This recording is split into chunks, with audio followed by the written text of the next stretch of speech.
Hello friends, എല്ലാവർക്കും എൻ്റെ ചാനലിലേക്ക് സ്വാഗതം. ഞാൻ ഇന്ന് നിങ്ങളെ പരിചയപ്പെടുത്തുന്നത് വളരെ അപൂർവങ്ങളിൽ അപൂർവമായിട്ട് മാത്രം കാണപ്പെടുന്ന ഒരു പൂവാണിത്.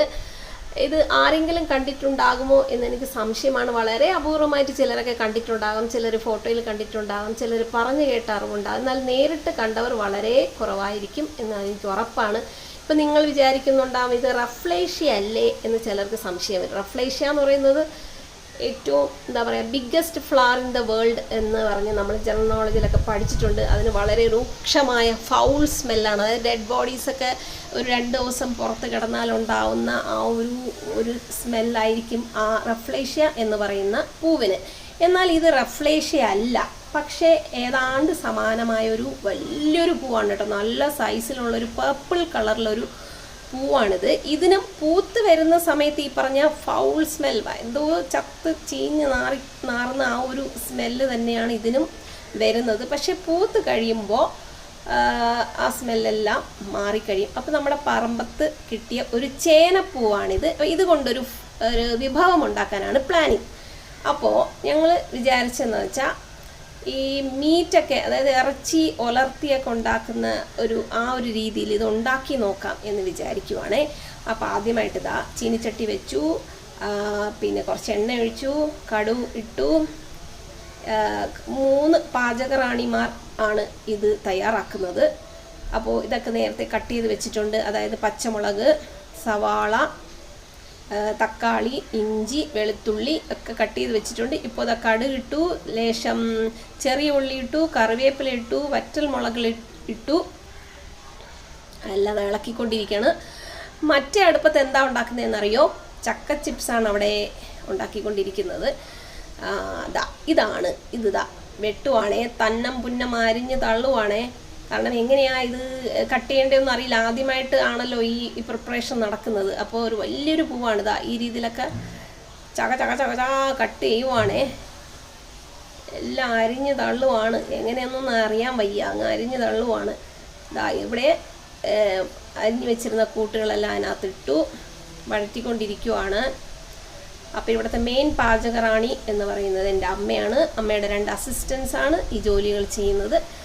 ഇവിടെ ഒരാൾ കട്ട് ചെയ്യുന്നു, അവിടെ ഒരാൾ വഴറ്റുന്നു. കടുവറ വറുത്തുകൊണ്ടിരിക്കുവാണ്. അപ്പോൾ ഇവിടെ ഉപ്പിട്ടു. ഇതൊക്കെ ഏകദേശം വെട്ടി മൊത്തം അരിഞ്ഞ് മാറി ആ ഒരു പാത്രത്തിലേക്ക് ഇട്ടിട്ടുണ്ട്. ഇത് അതിൻ്റെ തണ്ടാണ് ഈ വട്ടം വെട്ടുന്നത്. അതും ചക വെട്ടുവാണേ. തക്കാളി ഇടാൻ മറന്നുപോയി. തക്കാളി വേഗം അരിഞ്ഞിടുവാണ്.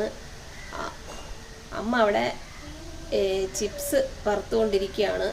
ഒപ്പം തന്നെ ഇവരെ അസിസ്റ്റ് ചെയ്തുകൊണ്ടിരിക്കുവാണ്. ഏകദേശം കട്ട് ചെയ്ത് തീരാറായി. ഉദ്ദേശം നല്ല വലുപ്പത്തിൽ, നല്ല ക്വാണ്ടിറ്റിയിൽ അരിഞ്ഞെടുക്കാനുള്ളതുണ്ട്. അത്രയും വലുപ്പത്തിലുള്ളൊരു എന്താ പറയുക, ഒരു വലിയൊരു മുറത്തിൻ്റെ അത്രയൊക്കെ എന്ന് വേണമെങ്കിൽ പറയാം. എല്ലാം കട്ട് ചെയ്ത് കഴിഞ്ഞു. 3 പേരും കൂടെ തട്ടുവാണ്, അത്രയ്ക്ക് വെയിറ്റാണ് കേട്ടോ. എല്ലാം അതിലേക്ക് തട്ടി കുറച്ച് നേരം അതിങ്ങനെ ഒന്ന് വഴറ്റിയിട്ട് അടച്ച് വയ്ക്കണം. ചെറിയ തീയിൽ അത് അടച്ച് വേവിക്കാനായിട്ട് ഒന്ന് കാത്തിരിക്കണം. എല്ലാവരും വന്ന് ഇളക്കി കൊടുക്കുകയാണ് കേട്ടോ. ആരിളക്കുമ്പോഴാണ് രുചി കൂടുക എന്നറിയാൻ പറ്റില്ല. അടയ്ക്കണോ വേണ്ടേ എന്ന് ആലോചിക്കുകയാണ്. അടച്ചു വെച്ചു.